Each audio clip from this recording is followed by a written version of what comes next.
En 2014, Grant Morrison escribió The Multiversity, una miniserie en la que el escocés le decía a DC cómo se podía hacer un multiverso. DC no hizo caso, por supuesto.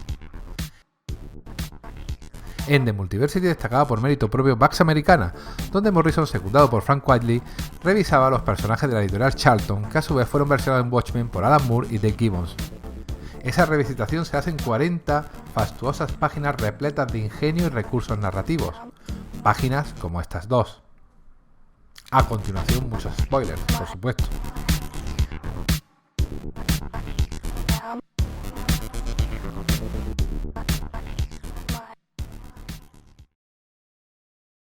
De la misma manera que Moore y Gibbons construyó Watchmen usando una parrilla de 3x3 viñetas, Morrison y Quitely se basan en una de 4x4, de ahí que esta doble página tenga 32 viñetas.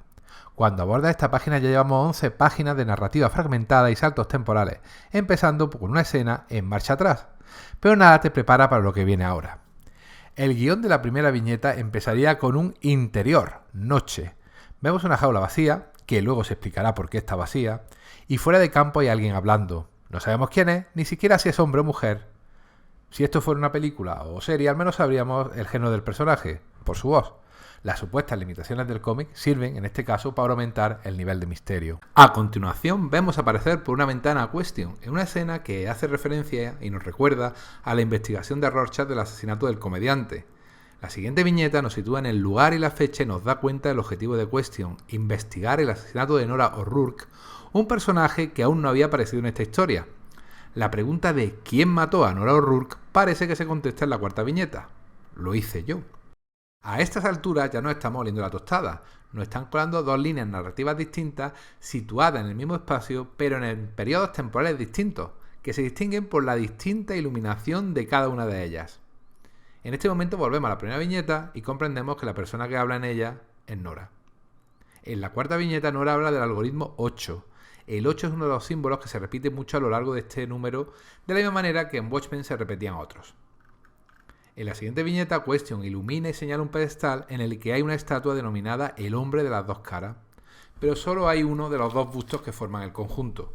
Question afirma que esta ausencia es simbólica y letal, en un claro ejemplo de anticipación narrativa. En la viñeta anterior sí que vemos el otro busto. Unas páginas más adelante se nos explica que la estatua simboliza a Jano, el dios de las dos caras capaz de ver el pasado, que es el busto que mira hacia la izquierda, y el futuro, que es el desaparecido que mira hacia la derecha. El primer busto está en la línea temporal pasada, la de Nora, y el desaparecido estará en la línea temporal futura. Pero no está, porque o no hay futuro o ha pasado algo muy chungo. A estas alturas creo que ya nos hemos dado cuenta que la doble historia está pasando en un único espacio, una gran sala que es recorrida por los personajes. A esta altura ya no sabes si seguir leyendo viñeta a viñeta o primero leerse una línea temporal y luego otra. La genialidad de todo esto es que puedes hacer un tipo de lectura y luego hacer la otra y tanto una como otra son coherentes. Y esto solo se puede hacer en un cómic.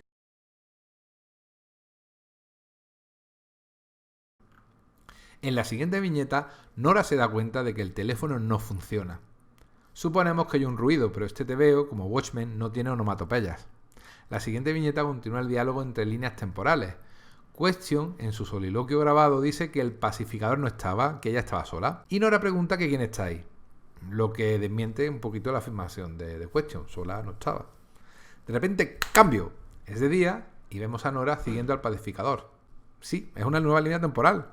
Y tiene que ser anterior a las dos que ya conocemos porque Question ha explicado un par de viñetas antes que el pacificador se había ido por la mañana. Un nuevo cambio y la siguiente viñeta nos presenta a un personaje agazapado de una estatua de Chillida o de Tapie o algo así. Por la iluminación vemos que está en la línea temporal de Nora, para que luego digan que el color no es importante. Por si hay dudas, Question nos explica de su línea temporal futura que Nora había notado que había alguien escondido, lo cual es confirmado por Pacificador con un "hasta ahora ha tenido razón", que se refiere tanto a los planes del presidente, pero contesta además a Question. También se ve un pezón. Bueno, dos. Tenemos una novedad aquí. 3 viñetas seguidas de la misma línea temporal, lo que acelera el ritmo de lectura, ayudando a la sensación de urgencia de la situación. Leemos más rápido, pero probablemente sean las viñetas que hay que leer con más cuidado porque te explican todo el meollo del TVO. Por qué Pacificador asesina al presidente, por dónde este y el papel del Capitán Atom. Y de nuevo se establece un diálogo entre viñetas de distintas líneas temporales. Estamos solo en la oscuridad, ¿Quién está ahí?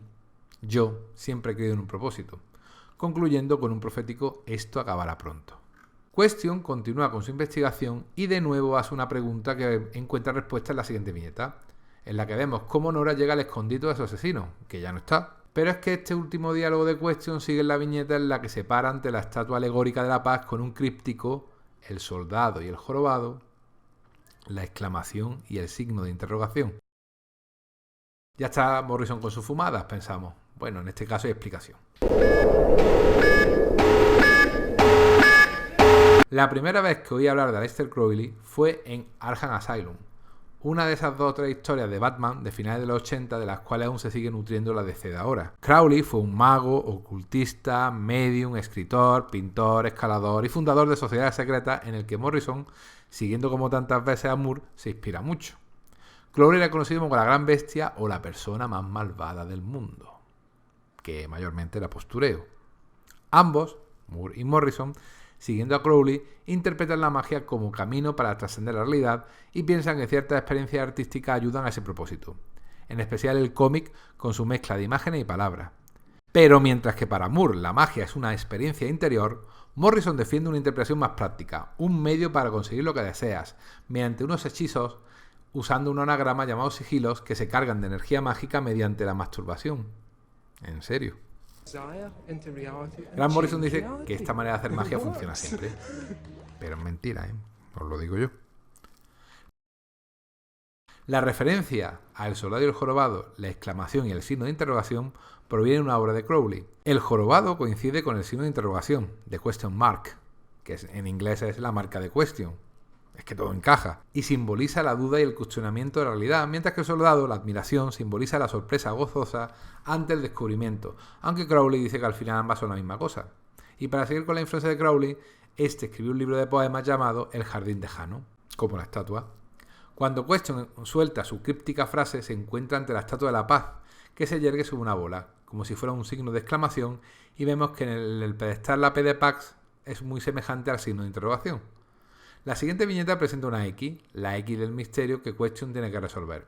Y, por cierto, la estatua de la paz forma un 8 en el centro de la página, uno de los símbolos, de los sigilos, recurrentes en este cómic. Volvemos a la segunda línea temporal y vemos al asesino con el busto.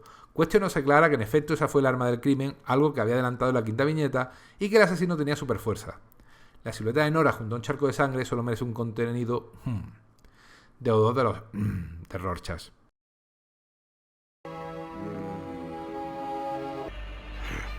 ¿Por qué el cuerpo está ahí? Lo explica enseguida en la última tira de viñeta, donde describe el crimen alternando su descripción con las acciones de los personajes. No vemos, sin embargo, el momento del brutal impacto, que sustituye de manera brillante por una viñeta de Question en el lugar del ataque explicando lo que sucedió allí. A veces es mejor contar que mostrar. Luego cuenta cómo Nora se arrastró en dirección al ascensor y vemos el busto abandonado por el asesino. Question deja la escena del crimen prometiendo que seguirá haciendo preguntas hasta que la interrogación de la pregunta, el jorobado, se transforme en la admiración de la respuesta, el soldado. Me pregunto si además esto anticiparía un futuro equipo formado por Question, que es el jorobado, la interrogación, y el pacificador, que es el soldado, la admiración. Pero eso es algo que no aparece en este cómic y que dudo que veamos nunca, ya que la intención de Morrison con Multiverso era simplemente contar una pequeña parte de la historia de cada universo y regalarle a DC ideas que nunca utilizará.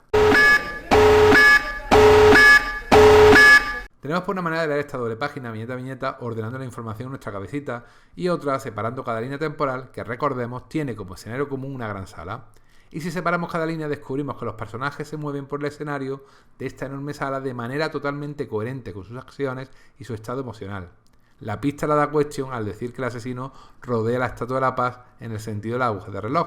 Y es cierto, Morrison y Wildey solo nos muestran 3 momentos de ese movimiento totalmente coherentes con la línea temporal de su línea argumental, y sugieren uno más, el de la viñeta del busto ausente, que no pueden mostrar porque supondría un salto adelante y atrás en el tiempo incoherente con su intención de que cada línea temporal respete la dimensión natural del tiempo.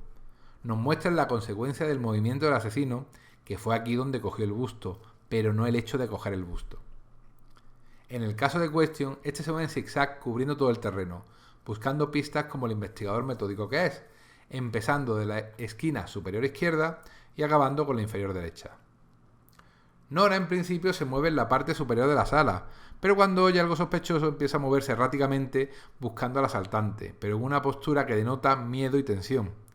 Eso se muestra con ese gesto instintivo de cerrar el albornoz. Su trayectoria errática confluye con la trayectoria de su asesino en el momento sugerido del ataque. Luego se arrastra en vano hacia el ascensor. La posición del busto delata que el asesino probablemente tomó el mismo camino de salida que Question. El pacificador avanza en línea recta, mostrando la determinación con la que afronta la acción que va a cometer. Esta determinación se refuerza con su postura erguida y por el hecho de que Nora va detrás de él porque apenas puede seguirle el paso. Tras una premonitoria despedida, solo se desvía un poco al dirigirse al ascensor. En 32 viñetas, Morrison y Qualley nos cuentan 3 historias que suceden en el mismo espacio, pero en tiempos distintos, apañándose para que se puedan leer en el orden que ellos proponen o de manera independiente y de manera que la narración sea coherente con la posición de los personajes en el espacio común que ocupan. Esto es algo que solo puede hacer de esta manera en los cómics. No es sin embargo un invento de Morrison y Qualley. En Aquí, de Richard Maguire, y en el Jimmy Corrigan de Chris Ware, encontramos experimentos similares, lo cual no quita mérito a la manera magistral en la que se usa este recurso en este TVO, cumpliendo la verdadera intención de Watchmen, no la de presentar una versión oscura, adulta y realista de los superhéroes, que también, sino aplicar todos los instrumentos narrativos que diferencian al cómic del resto de medios. Desde hace poco Christopher Nolan, mis películas favoritas son aquellas que solo pueden ser películas. Watchmen, Pax Americana, Aquí o Jimmy Corrigan son historias que solo pueden ser cómics, dejando aparte que se puedan adaptar de manera más o menos afortunada. Pero dejemos que lo explique a alguien con un poco más de criterio que yo.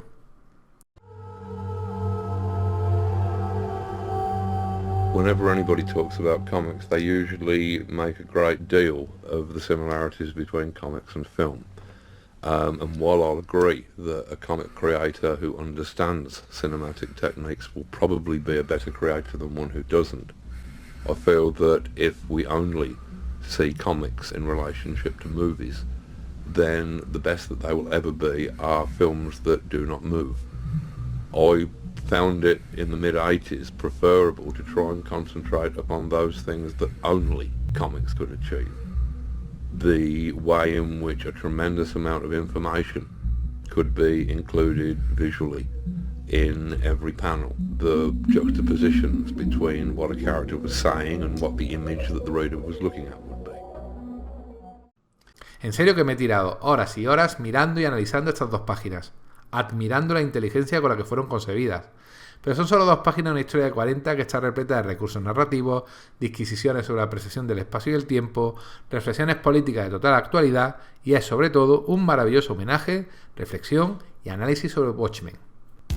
Dale al like, suscríbete, comenta, comparte y haz todo lo que supone que se puede hacer en YouTube.